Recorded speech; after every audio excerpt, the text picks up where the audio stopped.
აჭარაში სილეზიის ადგილობრივი მედიის წარმომადგენლები იმყოფებიან აჭარის მთავრობასა და სილეზიის ვოივოდიეს შორის ურთიერთთანამშრომლობის ნიშნად 28 აპრილს ბათუმის პოლონელი ჟურნალისტების 5-კაციანი წარმომადგენლობა ეწვია. ჟურნალისტები აჭარის ტურისტული პოტენციალის შესახებ სიუჟეტებსა და საგაზეთო მასალებს მოამზადებენ, შემდეგ კი თავიანთ მედია საშუალებებში გამოაქვეყნებენ. ჟურნალისტები დღეს ამდღენი ტურის ფარგლებში ბათუმის დელფინარიუმს ეწვნენ და დელფინების წარმოდგენას დაესწრნენ. ტურიზმის დეპარტამენტის მარკეტინგისა და რეკლამის მთავარი სპეციალისტი სოფო გუჯავიძის განცხადებით, მსგავსი სახის პიარ აქციები ჩვენი ქვეყნისთვის სასიკეთო იქნება, რადგან პოლონეთიდან ტურისტების მოზიდვას ხელშეუწყობს.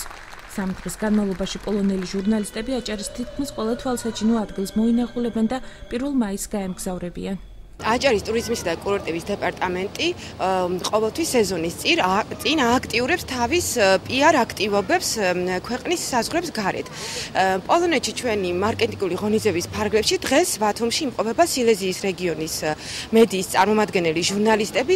ისინი 3 დღის მანძილზე დაათვალიერებენ ქალაქის ყველა ღირსშესანიშნავ ადგილს, გაეცნობიან ტურისტის პოტენციალს. ეს ვიზიტი იმართება იმ თანამშრომლობის ფარგლებში, რომელიც არსებობს აჭარისა და სილეზიის ვოივოდიეს შორის.